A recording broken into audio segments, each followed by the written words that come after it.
کہ مشرق سے لوگ نکلیں گے جو امام مہدی کی راہ کو ہموار کریں گے، کہ مشرق میں تو ہمارا ملک بنتا ہے، اس کا مطلب یہ کہ جس کو ہم وادی سندھ کہتے تھے نا پرانا، وہاں سے لوگ اٹھیں گے، یہ پاکستان اور افغانستان کے درمیان کا ایک علاقہ بنتا ہے۔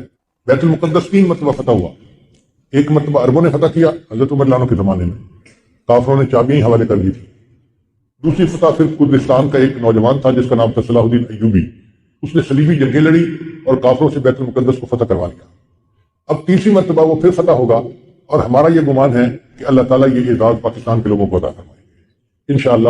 اس ملک کو اللہ نے بنوایا ہی اس لیے ہے کہ اس ملک سے اللہ تعالیٰ نے ایسی فوج اٹھانی ہے، ایسے لوگ اٹھانے ہیں کہ جو دین کے لیے اٹھیں گے اور امام مہدی کی راہ کو ہموار کر دیں گے، ان کے لشکر کے فوجی بنیں گے۔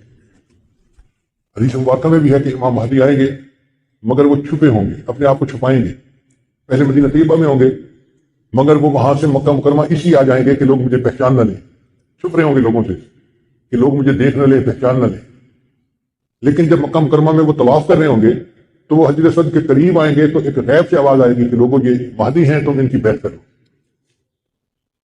تو لوگ ان کے ساتھ بیعت کر لیں گے اور پھر ان کے ساتھ ایک لشکر شروع ہو جائے گا۔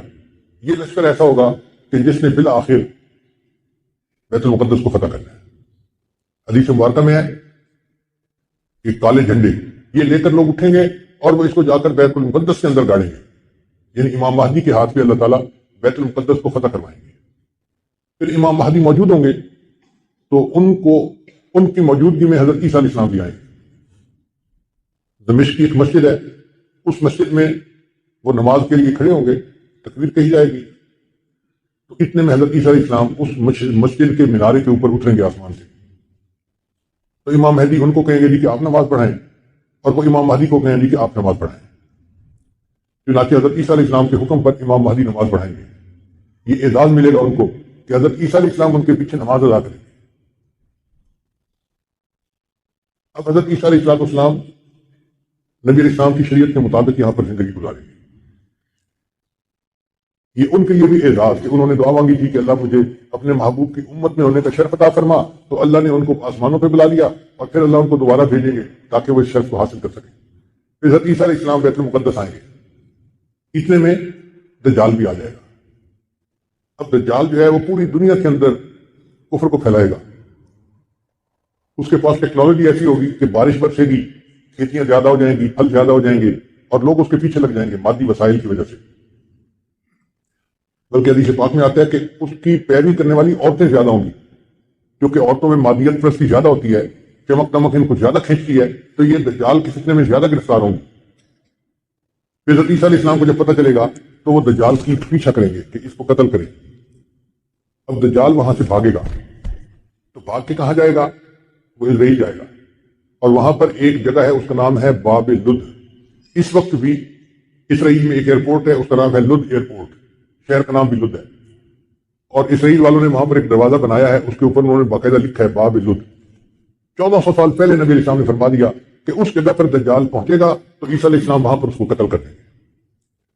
بہت عرصہ میں یہ سوچتا رہا کہ دجال نے بھاگنا تھا تو کہیں پہاڑوں میں روپوش ہو جاتا، رشیا کے پہاڑ ہیں، دوسرے ملکوں میں پہاڑ ہیں، پہاڑی سلسلے تو بہت ہیں پوری دنیا میں، تو یہ مقام لد کا کیا معنی؟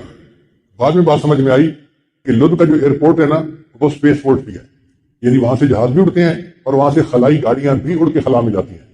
اس کا مطلب یہ کہ دجال یہ چاہے گا کہ میں لد پہنچوں اور وہاں سے اسپیس شپ میں بیٹھ کے میں خلا میں چلا جاؤں، کیونکہ دنیا تو مجھے یہ نہیں چھوڑیں گے، تو میں یہاں دنیا سے چلا ہی جاؤں، تو اس کی کوشش یہ ہوگی کہ میں یہاں سے خلا میں چلا جاؤں، مگر اللہ تعالیٰ فضل فرمائیں گے اور عیسیٰ علیہ السلام اس کو اپنی فلائٹ لینے سے پہلے لد کے مقام پہ قتل کر دیں گے۔